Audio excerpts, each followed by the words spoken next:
Tere teadushuvilised, meie oleme Tartu Forseliuse kooli õpilased Bert, Inger ja mina Marten. Täna me uurime ühte väga põnevat küsimust. Miks mõned pallid on nii paksud ja ei lähe üldse katki, aga mõned pallid lähevad katki imelihtsalt? Ei, Peeter! Kõik sõltub materjalist. Õhupall koosneb polümeeridest. See on nagu pikk ahel inimesi, kes hoiavad üksteisel käest kinni.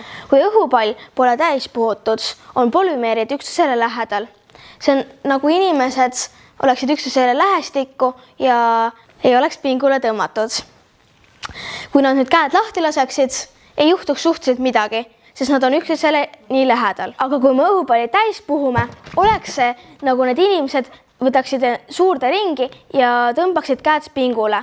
Aga mis siis juhtub, kui nad nüüd käed lahti lasevad? Just, pingi tõttu kukkusid naabrid pikali ja tõmbasid endaga kaasa ka teised. Samamoodi juhtuks ka õhupalliga. Ühe ühenduse katkemine tekitab ahelreaktsiooni ja pauh! Täpselt.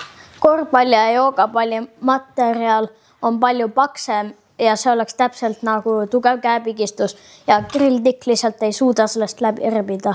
Aga mis siis, kui ma ütlen, et tegelikult on võimalik torgata grilltikku läbi õhupalli? Esimene nipp.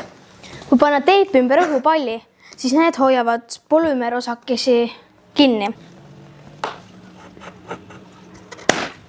Võib-olla kui proovida väiksema õhupalliga, siis töötaks, sest siis ei ole polümeerosakesed nii pingul.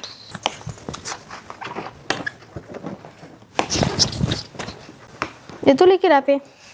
Teine viis on, et leiad polümeerketis kohad, mis on näiteks nii üleval ja all sõlme juures, mis ei ole nii pinges ja kus saab grilltikku ilusti läbi panna.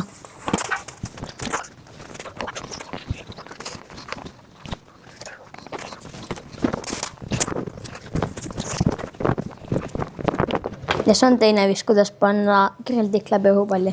Kolmas nipp on kasutada mingit siduvat vedelikku. Seep või õli aitab grilltikul libiseda läbi polümeerahelate ilma õhupalli katki tegemata.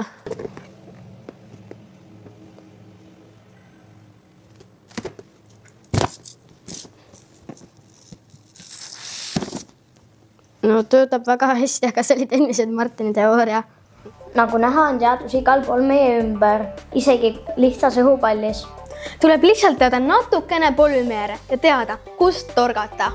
Ja pidage meelest, teadus on äge! Aitäh vaatamast!